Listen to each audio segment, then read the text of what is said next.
परिचय। हे जैकी, यह देखो। यह गेंद जैसा दिखता है, लेकिन यह असली गेंद नहीं है।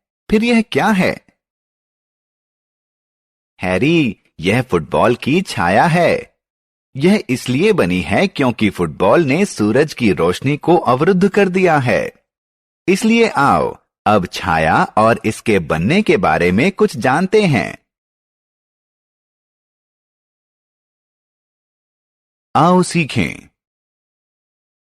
छाया को पहचानना, छाया के निर्माण का कारण बताना, प्रकाश के स्रोत के आधार पर छाया की दिशा जानना। छाया। नमस्कार दोस्तों, सबसे पहले यह चर्चा करते हैं कि छाया होती क्या है। दरअसल छाया एक अंधेरा क्षेत्र होती है जिसका निर्माण किसी वस्तु द्वारा प्रकाश के अवरुद्ध हो जाने के कारण होता है।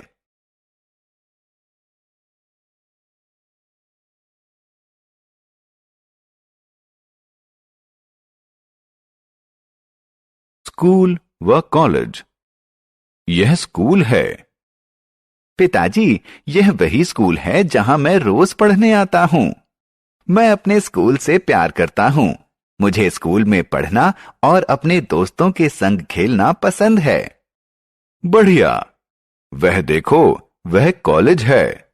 जब तुम बड़े हो जाओगे तो उच्च शिक्षा के लिए कॉलेज जाओगे। छाया अपनी दिशा बदलती है। आपको यह जानकर आश्चर्य होगा कि प्रकाश के स्रोत की दिशा बदलने के साथ ही छाया की दिशा भी बदलती रहती है। उदाहरण स्वरूप, जब सूरज पूर्व से पश्चिम की तरफ जाता है तो पेड़ों की छाया बदलती रहती है। दिन भर में कभी यह छोटी हो जाती है, कभी बड़ी हो जाती है। आओ देखें यह कैसे होता है। सुबह के वक्त छाया। जैसा कि हम सब जानते हैं कि सूर्य पूर्व में उदय होता है। सुबह सूर्य पूर्व में होता है, इसलिए चीजों की छाया पश्चिम की तरफ बनती है। अब जरा इसकी लंबाई देखो। ज्यों-ज्यों सूर्य पश्चिम की तरफ बढ़ता है, छाया का आकार बदल जाता है।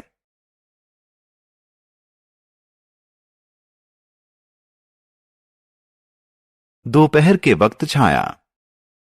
यह दोपहर का वक्त है और सूर्य सिर पर है। क्या आपने इस पेड़ की छाया पर ध्यान दिया?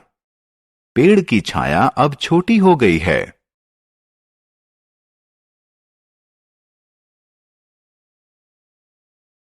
शाम के वक्त छाया। दोस्तों, हम सभी जानते हैं कि सूर्य पश्चिम में डूबता है, इसलिए शाम को चीजों की छाया पूर्व में बनती है। इसलिए दोस्तों, हमने देखा कि जैसे जैसे सूर्य अपना स्थान बदलता है, वैसे वैसे किसी छाया का आकार भी बदलता है।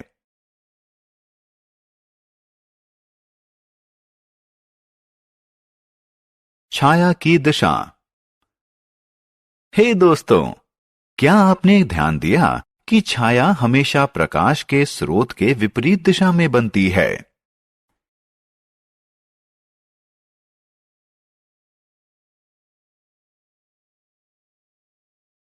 हमने क्या चर्चा की? छाया एक अंधेरा क्षेत्र होती है।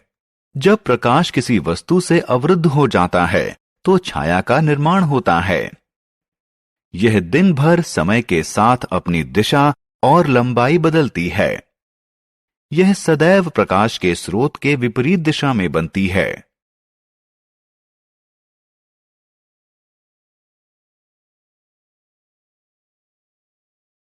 हमने क्या चर्चा की?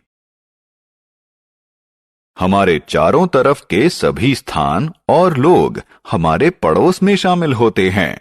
स्कूल और कॉलेज में हम नई और अच्छी चीजें सीखते हैं। हम बाजार से विभिन्न सामान खरीदते हैं। लोग डाकघर के माध्यम से पत्र भेजते और पाते हैं।